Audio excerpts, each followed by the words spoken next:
नमस्ते and welcome beautiful soul beautiful people. Blissful Reshma blog channel में एक बार आपका फिर से स्वागत है। तो हाँ, मैं ज़िंदा हूँ और वीडियो बना रही हूँ। अब मैं एक वीडियो अपलोड तो नहीं की मैंने। हाँ, मैं गई थी सूरत, तो वहाँ की कुछ मैंने फुटेज वगैरह बनाई थी और उसमें कुछ और भी डिटेल मुझे ऐड करना था, तो वो वीडियो मैं बना ही नहीं पाई। उसके बाद में मैं हो गई बीमार। मैंने काम भी थोड़ा स्टार्ट किया था। ये सारे कपड़े हम सूरत से लेकर आए थे, तो ये पीछे आप मेरे देख रहे हैं, ये सब काम है। तो करीब 2 हफ्ते बाद में शॉप पर आई हूँ। आज ये ऑर्डर बन के जैसे तैसे था, वैसे का वैसे ही रह गया वो सब। तो हुआ ये कि मैं एडमिट थी हॉस्पिटल में करीब 1 हफ्ते। तो मेरे काफ़ी दिनों से पैरों में दर्द हो रहा था। मुझे ये रीज़न लगा कि कई घंटे खड़े रहते या फिर बैठ के काम करते हैं, इस वजह से होगा। जब दर्द थोड़ा बढ़ा तो फिर मैं ये जो लोकल क्लिनिक होते हैं, यहाँ पे एक डॉक्टर है जिनके पास मैं हमेशा से जाती हूँ, तो मैं वहाँ पर गई। उन्होंने 2 टेस्ट किया।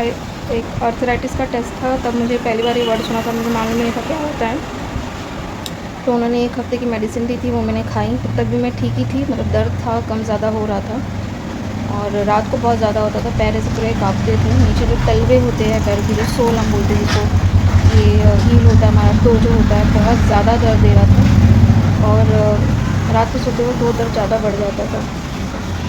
तो 1 हफ्ते की मेडिसिन खाई। मैं टेस्ट वगैरह करके डॉक्टर के पास गई, तो डॉक्टर ने रिपोर्ट देखा तो बोला आर्थराइटिस तो नहीं है। तो मैंने पूछा क्या होता है, तो बोले कि ये मतलब दर्द होता है जो कभी जाता नहीं, अगर निकलता है तो आपको हमेशा दवाई खानी पड़ती है उसकी।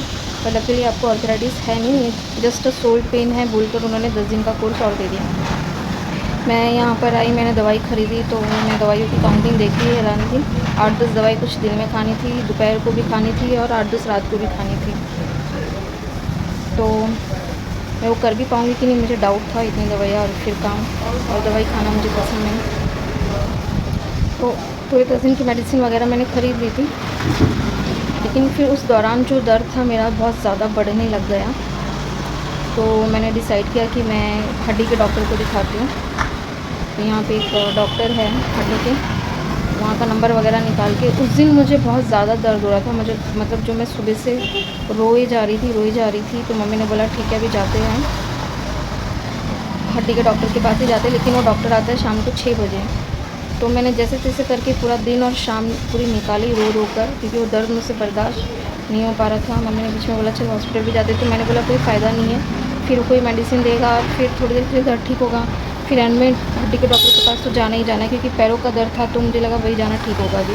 क्योंकि वो जो दर्द था वो तलवों से, अब ये जो काप्स होते हैं हमारे वहाँ पे, तो पेन था ही मुझे, वो तो था पहले से ही है। नी पेन भी होने लग गया था मुझे, लेफ़्ट साइड नी पेन बहुत ज़्यादा हो रहा था, राइट साइड में थोड़ा था। तो दर्द बर्दाश्त के बाहर हो चुका था। तो जैसे तैसे करके 6 बजे वहाँ गए, तो पता चला 7 बजे डॉक्टर आएंगे। तो उनसे मैं मिली, तो उन्होंने बताया कि रिपोर्ट तो कर लिए, आर्थराइटिस तो है नहीं। तो पता नहीं मैं ये नाम भी प्रोनाउंस सही कर रही हूँ कि नहीं, पता नहीं मुझे। तो उन्होंने कुछ कैल्शियम की और विटामिन की दवाई वगैरह दी। उन्होंने बोला कि थोड़ा टाइम लगेगा, एक दिन में मैजिक नहीं होगा, धीरे धीरे करते करते ही दर्द जाएगा। और आपको खाने पीने का ध्यान देना है अपने, और वेट थोड़ा कम करना है, क्योंकि पूरा दिन एक ही जगह रहती हूँ मैं। काम तो बहुत करती हूँ, लेकिन मूवमेंट इतना नहीं है मेरे काम में। यहाँ तो एक जगह खड़े तो खड़े, बैठे तो बैठे, तो एक्टिविटी नहीं होती है कुछ भी ज़्यादा। और फिर मैंने बीच में बिल्कुल ही एक्सरसाइज योगा ये सब करना सब छोड़ दिया था। तो पहले मैं मेडिटेशन योगा सब करती थी, तो उस वजह से वेट भी बढ़ता ही जा रहा था मेरा। फिर उन्होंने एक डाइटिशियन का नंबर भी दिया, बोला इनसे मिलिए, आप खाने पीने पे ध्यान दीजिए, क्या चीज़ें खानी है वो। तो मम्मी ने पूछा, क्योंकि मैं कुछ करीब 1 साल होने आया है, 7-8 दूध तो बहुत पहले ही पीना छोड़ दिया था। उसके बाद में जो पनीर दही ये सब होता है, ये भी कई महीनों से मैंने लिया नहीं, तो ऑलमोस्ट 1 साल ही होने आया था। तो इन शॉर्ट मैं आपको कहूँ तो मैं वेगन हो गई थी, वेजिटेरियन तो मैं हूँ ही, वेगन हो गई थी, जिसमें जो एनिमल प्रोडक्ट्स होते हैं वो हम कंज्यूम नहीं करते। ठीक है, ये कोई गलत नहीं है, लेकिन मेरे साथ क्या प्रॉब्लम हो गया कि मैंने वो छोड़ा, तो उसका ऑल्टरनेटिव मैंने अपनाया नहीं। मतलब अगर मैंने गाय का दूध पीना बंद, जो भी दूध हम पीते, पता नहीं जो भी वो होता है, वो बंद कर दिया था।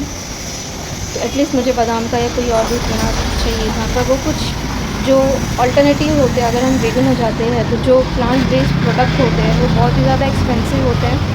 और क्योंकि मैं रेंट होता है शॉप का, लाइट बिल होता है, बहुत सारे खर्चे होते हैं, उसमें ईएमआई पे करनी होती है, तो अपने ऊपर ध्यान तो मैं बिल्कुल ना ही बराबर देती हूँ।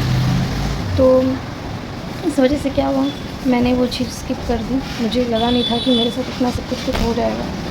तो वो सब चीज़ें मैंने अपनाई हैं। ग्रीन वेजिज़ भी तो चला ही गया था, जो खाना होता था वही खाते थे। मतलब मैं बाहर का खाना नहीं खाती, ना ही मैं बहुत ही ज़्यादा ऑयली और मसाले वाला स्पाइसी सब खाना खाती हूँ, पर वही जो कुछ सब्जियाँ होती है वही कंटिन्यू चल रही थी। और भी बहुत सारी चीज़ें होती है खाने पीने के लिए, वो सब तो छूट ही गई थी। मतलब छूटा तो छूटता ही चला गया, ध्यान ही नहीं दिया अपने ऊपर बिल्कुल भी। प्रॉब्लम ये हो गई। तो फिर तो डॉक्टर ने बोला इससे वेगन होने एक रीज़न नहीं है, मतलब इतना भी ज़्यादा नहीं करना होता है, लेकिन आपने किया है तो फिर भी वो बिल्कुल रीज़न नहीं है। और भी कई सारे रीज़न होते हैं इस चीज़ के। स्ट्रेस से भी हो सकता है, बहुत ज़्यादा मतलब एक्सरसाइज वगैरह ना करें, या वेट बढ़ जाए हाइट से ज़्यादा। अगर वेट है अपना, ये BMI होता है, बॉडी मास इंडेक्स जिसे कुछ कहते हैं, कि जितनी हाइट है उस हिसाब से कितना वेट हमारा होना चाहिए। और तो उन्होंने बोला मैं बहुत और ज़्यादा कोई टेस्ट नहीं करूँगा, जो था वो तो आपने कर ही लिया है। हम इसको भी मान के चलते हैं कि कैल्शियम और विटामिन की कमी है। तो उस हिसाब से उन्होंने मेडिसिन दी, 2-3 इंजेक्शन मुझे लेने बोले उन्होंने उनके विटामिन के। और उन्होंने कहा पेन किलर वो दे देंगे। मैंने कहा था क्योंकि दर्द मुझे बहुत ज़्यादा हो रहा था, ये कहा था कि दर्द ये धीरे धीरे करते हुए जाएगा। तो मैंने बोला ठीक है, लेकिन बीच में अगर उठा तो उन्होंने एक पेन किलर मेडिसिन दी थी कि कभी बहुत ज़्यादा दर्द लगे तो इसे खाना, हो सके तो अवॉइड करना क्योंकि अच्छा नहीं होता है, और अगर लगे तो ही खाना। तो मैंने कहा ठीक है। तो ये सब लेके मैं बाहर आई, तो उन्होंने पहले मेरा शुगर टेस्ट किया, तो मेरा शुगर थोड़ा सा हाई था, तो इतना सीरियसली लिया नहीं। मैंने इंजेक्शन वगैरह लिए, मेडिसिन ली और मैं आ गई। अब 1, 2, 3 तो कुछ मैं अपनी मम्मी के घर पे रुकी थी, मम्मी के पास ही थी। अब वो 3 दिन तो मैंने निकाल लिए। तो दर्द तो मुझे हमेशा होता रहता था, मैं अवॉइड कर रही थी कि मैं पेन किलर भी ना लूँ। लेकिन जब थर्ड डे आया तो मुझे पेन बहुत ज़्यादा फिर से होने लगा। रात हुई 11, साढ़े 11 बजे, तो मैं वापस से उसी तरह से पूरी तरह से रोने लगी, क्योंकि पैर में बहुत ज़्यादा दर्द हो रहा था। वो दर्द मेरे जॉइंट्स में भी स्टार्ट हो गया था, मतलब मेरे दोनों घुटने दुख रहे थे, मेरे दोनों एल्बो जो होते हैं वो पेन कर रहे थे, तो जॉइंट पेन भी स्टार्ट हो गया था मुझे। फिर मैंने बोला मम्मी को ठीक है मैं पेन किलर ले लेती हूँ। मैंने पेन किलर खाया और यकीन मानिए मुझे उसका कोई भी असर नहीं हुआ। मुझे रत्ती भर भी पेन मेरा कम नहीं हुआ। वो दर्द इतना ज़्यादा था कि पेन किलर भी काम नहीं किया। तो फिर 12, साढ़े 12 बजते बजते बहुत रो रही थी मैं, बर्दाश्त के बाहर दर्द हो गया था। ऐसा मैंने कभी सोचा भी नहीं था मेरे साथ होगा, पर हम सोचते नहीं वही होता है लाइफ में। तो मैं गई हॉस्पिटल, लेकर गए घर वाले मुझे प्राइवेट में, क्योंकि गवर्नमेंट में जाते तो वो तो इस चीज़ को लेकर वहाँ पे खून निकला हुआ रहता है, तो भी वो आपको सीरियसली नहीं लेते। मैं बोलूँगी कि दर्द हो रहा है पैरों में इसमें, तो क्या ही मेरा सुनते हो। मैं तो मैं हमेशा गवर्नमेंट हॉस्पिटल ही जा। तो गवर्नमेंट में क्या होता है, जितनी ज़रूरी होती है उतनी मेडिसिन दी जाती है, बहुत ज़्यादा भी नहीं, पावरफुल भी नहीं। तो प्राइवेट लेकिन हॉस्पिटल वाले क्या करते हैं, वो बेवजह की दवाइयाँ मंगाते, पता नहीं उनका क्या ही चलता रहता है अंदर। तो इसी वजह से मैं प्रेफर करती हूँ गवर्नमेंट हॉस्पिटल जाना। लेकिन उस दिन दर्द इतना ज़्यादा था कि गवर्नमेंट में जाके उनके साथ टाइम पास करने का समय नहीं था। तो प्राइवेट हॉस्पिटल हम गए थे, वहाँ पे मुझे एडमिट किया गया। उन्होंने देखा, चेक किया, तो बोला इसको 2-3 दिन एडमिट करना ही पड़ेगा, दर्द बहुत ज़्यादा है, कुछ टेस्ट वगैरह भी करेंगे। तब उन्होंने मेरा शुगर टेस्ट भी किया, तो मेरा शुगर लेवल तब भी थोड़ा हाई था।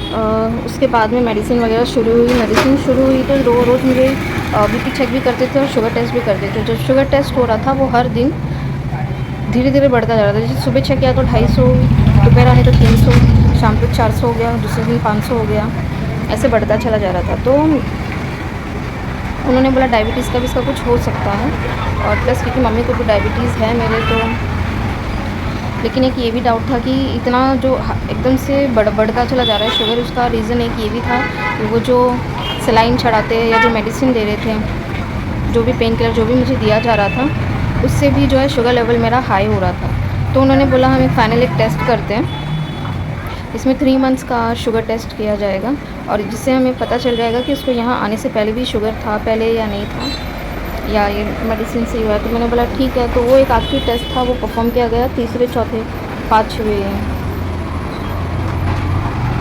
हाँ मेरे ख्याल से संडे, क्योंकि डॉक्टर नहीं आते, तो संडे मुझे डिस्चार्ज मिल रहा था, लेकिन संडे डॉक्टर नहीं आते तो उन्होंने बोला अभी इसका पैर थोड़ा दर्द ठीक है, तो ये रिपोर्ट भी आ जाएगी आखिरी, और कल डॉक्टर आएंगे, अच्छे से बातचीत करके उनको डिस्चार्ज दे देना। तो ठीक है, हमने कहा ठीक है। तो मंडे को फिर इवनिंग तक मेरा डिस्चार्ज हो गया था। रिपोर्ट शुगर की गई हुई थी, वो आई नहीं थी, उससे पहले मेरा डिस्चार्ज हो गया था, क्योंकि उन्होंने सैटरडे को लाया था रिटर्न, 1 हफ्ते की मेडिसिन दी थी। तो मैंने सोचा उसी टाइम पर वो वाली रिपोर्ट लेकर उसके बारे में भी जान लूँगी। तो फिर बीच में मैं गई थी रिपोर्ट लाने के लिए, तो एक डॉक्टर से दिखाया तो उन्होंने बोला ठीक है। तो दोबारा जब वो हॉस्पिटल में गए तो जो मेन डॉक्टर थे मेरे, वो तो मिले नहीं, क्योंकि वो ओपीडी ख़त्म होते ही चले जाते हैं। टाइमिंग तो उन्होंने बता दिया था कितने बजे आते, पर ये नहीं बताया था कि वो बैठते नहीं, अगर कोई पेशेंट रहेगा तो ही वो रहेंगे, नहीं तो तुरंत चले जाते हैं। तो इसलिए मुझे किसी और डॉक्टर ने देखा था, तो उन्होंने बोला दोबारा मंडे आप आइएगा, अपने डॉक्टर से मिलिएगा। तो उसमें मैंने उनको बताया कि जो मैं दवाइयाँ खा रही हूँ, मैं खाती हूँ तो मुझे चक्कर आता है, एक तो पहले इतनी सारी है और मुझे धुंधला दिखता है। तो उन्होंने उसमें से बोला ठीक है, एक शुगर की कम कर देते। तो वो डॉक्टर क्या बोले वहाँ के, यहाँ पे जब क्लिनिक लोकल दिखाया था तो उन्होंने बोला नहीं है, पर अगर अभी कंट्रोल करेंगे तो रिवर्स हो जाएगा, फ्यूचर में नहीं आएगा। वहाँ पे भी उन्होंने बोला कि ये 5.7 कुछ है, 6 के ऊपर होता है तो शुगर माना जाता है, मतलब डायबिटीज़ है ये माना जाता है। आपका बहुत किनारे पे है, तो इसीलिए थोड़ा आपको ध्यान वगैरह देना होगा, खाने पीने में बहुत सारी चीज़ें बताइए नहीं खानी है, पर शुगर की उन्होंने बोला भी मत खाना। तो कल संडे था, मैंने कल पूरे दिन कोई दवाई नहीं खाई, जो थी वो कुछ ख़त्म हो गई थी और कुछ बची है तो मैंने कल खाई नहीं।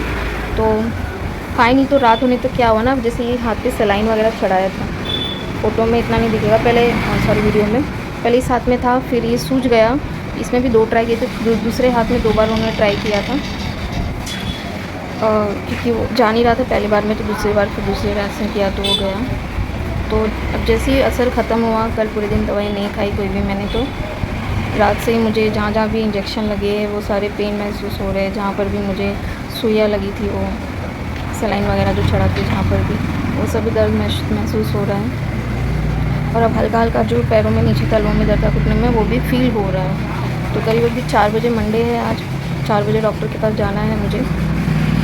आज वो क्या बोलता है मैं देखती हूँ, नहीं तो फिर मैं डिसाइड करूँगी दोबारा उसके बाद में कि जो पहले जो हड्डी के डॉक्टर थे उन्होंने बोला था 1 हफ्ते तक अगर सब कुछ ठीक रहेगा तो डायरेक्टली 1 महीने बाद आना, लेकिन उस 1 हफ्ते में इतना सब कुछ हो गया कि क्या ही बोलो उधर, तो वो टाइम, ओ माय गॉड, ऊपर वाले ने बहुत हिम्मत दी उस दर से गुजरने के लिए, उसके लिए उनका तहे दिल से शुक्रिया। फैमिली ने सपोर्ट किया, हस्बैंड ने किया, सब ने किया, उनको भी थैंक यू मेरा। लेकिन कुछ इस तरह से ये बात थी। तो अब मैं आज जाऊँगी, देखती हूँ, अगर वो फिर से भर भर के मुझे दवाई लिख कर देंगे। अब मुझे क्योंकि ये फ़ील हो रहा है, दवाई नहीं ली तो मुझे दर्द का एहसास हो रहा है, मतलब वो मैं दवाइयाँ खा ही रही थी, इसी वजह से पेन मुझे कहीं पर भी फ़ील नहीं हो रहा था, लेकिन इस पर अभी हो रहा है, तो मुझे ये एहसास हुआ इस चीज़ का कि मैं ठीक नहीं हुई हूँ अभी भी, वो मेडिसिन की वजह से मैं ठीक थी। और अभी भी मुझे रेस्ट की भी तो ज़रूरत है ही है, और साथ में का ख्याल तो मैं रखना ही है मुझे।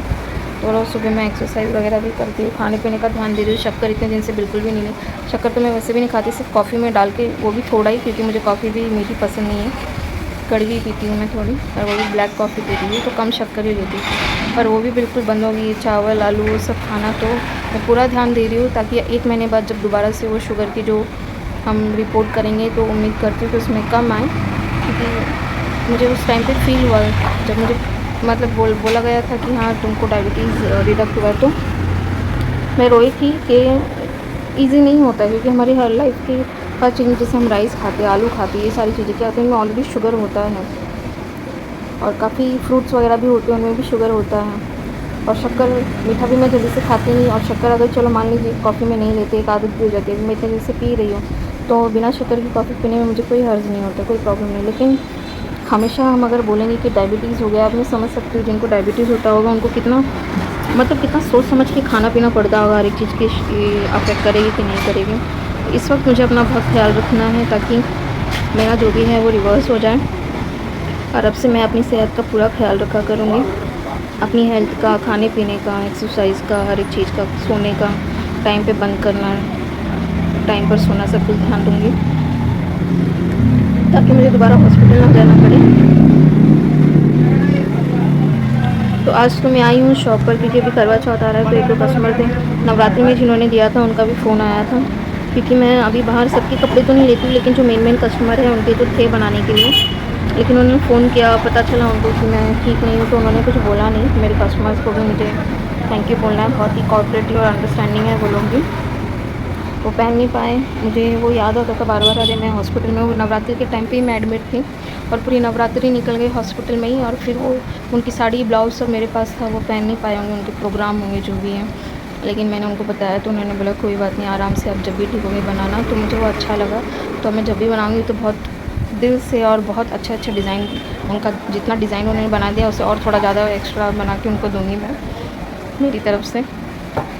और एक दो कस्टमर थे, वो कह रहे थे कि करवा चौथ है तो आपसे ही मनाना है, तो इसीलिए आज मैं शॉप पर आई थी। तो बहुत ज़्यादा लोड नहीं लूँगी क्योंकि ऑलरेडी ये काम है, और अब सोच रही हूँ किसी एक को अपने साथ में रखूँ। पर किसी को साथ में रखना इतना टेंशन होता है। आप मेरी पुरानी हिस्ट्री तो जानती है कि जब काम पर किसी को रखे तो वो लोग कितना दिक्कत देते हैं और क्या क्या तकलीफ़ें होती है। पर अकेले भी सारा काम किया नहीं जा सकता। अभी तो कैसे मेरा आना जाना नहीं आना जाना ऐसे लगा हुआ है। तो ये एक हफ़्ता और मैं थोड़ा थोड़ा ही काम करूँगी, ज़्यादा नहीं करूँगी। आज सुबह भी तैयार होकर जब आने लग गई तो हिम्मत सी नहीं हो रही थी, क्योंकि मैंने जैसे बताया आपको कि दवाई का असर ख़त्म हो गया है, तो दर्द फिर से मुझे फ़ील हो रहा है। मैं खड़ी भी नहीं हो पा रही हूँ और मूवमेंट भी ज़्यादा नहीं कर पा रही हूँ। मुझे वीकनेस है अभी भी, लेकिन ये जगह है काम की, यहाँ पर आती है तो अपने आप ताकत महसूस हो जाती है, मैं ठीक हो जाती हूँ। बहुत दिन तक बिना काम के नहीं रह पाती मैं, तो इसलिए मैं आज आई हूँ। रोज़ आऊँगी, थोड़ा थोड़ा करूँगी, इसलिए मैं आ गई कि क्योंकि अभी 4 बजे जाना ही है। तो मैंने बोला नहीं ठीक है, मैं चाहती हूँ शॉप पर जो आई थी, तो जो कस्टमर थे मैसेज किया था उनका मेजरमेंट मैंने लिया है, उनको देना है करवा चौथ से पहले। बाकी और किसी का तो नहीं बना रही हूँ मैं, और हाँ जो पहले के हैं उनका भी बना कर देना है मुझे बस। और ये जो काम है ये भी बहुत डिले हो गया, ये पिछले मंथ ही ख़त्म हो जाना चाहिए था, पर मेरा तो मंथ एंड हुआ हॉस्पिटल के अंदर और स्टार्ट भी हुआ हॉस्पिटल में ही। नवरात्रि भी उधर ही चली गई पूरी मेरी। दशहरे के आसपास मैं कुछ आई थी, और अभी भी हॉस्पिटल के चक्कर ही काट रही हूँ मैं। और जो अभी मेडिसिन दी गई थी उसमें भी डॉक्टर ने शुगर लेवल बढ़ेगा वो बताया था, उन्होंने तो शुगर की दवाई भी दी है। अब बेवजह वो दवाई खाना सही है कि नहीं पता नहीं, क्योंकि मैं खाती हूँ तो मुझे दो डबल नज़र आता है।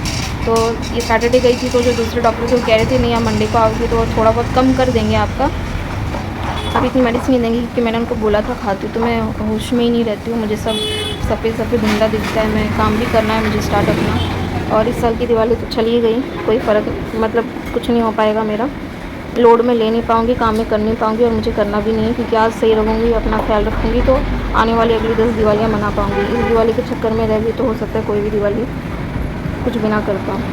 तो उस हिसाब से अपने आप को समझा बुझा के जो भी है, एक बार ठीक हो गए तो जो भी लॉस है रिकवरी वगैरह सब कर लेंगे, पर बॉडी हमेशा के लिए लॉस होगी तो कोई फ़ायदा नहीं है। तो बस यही अपडेट है, वहाँ डॉक्टर के पास जाके क्या होता है दोबारा से वो जो हड्डी के डॉक्टर थे उनको स्विच करूँगी कि नहीं वो सब मैं आपको बताऊँगी। इसलिए आप ये शेयर इसलिए कर रही हूँ कि आप भी जब काम करते हैं तो अपना ख्याल भी बिल्कुल रखिए, क्योंकि शरीर स्वच्छ है तो स्वच्छ है और स्वस्थ है तो ही सब कुछ है। अगर ये मन अशांत है, बॉडी प्रॉपर काम नहीं करती है तो बाहर के काम भी बेकार हो जाते हैं जो भी हम कर रहे होते हैं। तो इसलिए पहले अपना ख्याल रखिए फिर सबका। तो इसी सोच के साथ जहाँ भी रहे दिलो दिमाग से खुश रहे, अपना ख्याल रखिए। Thank you so much for watching, God bless you all.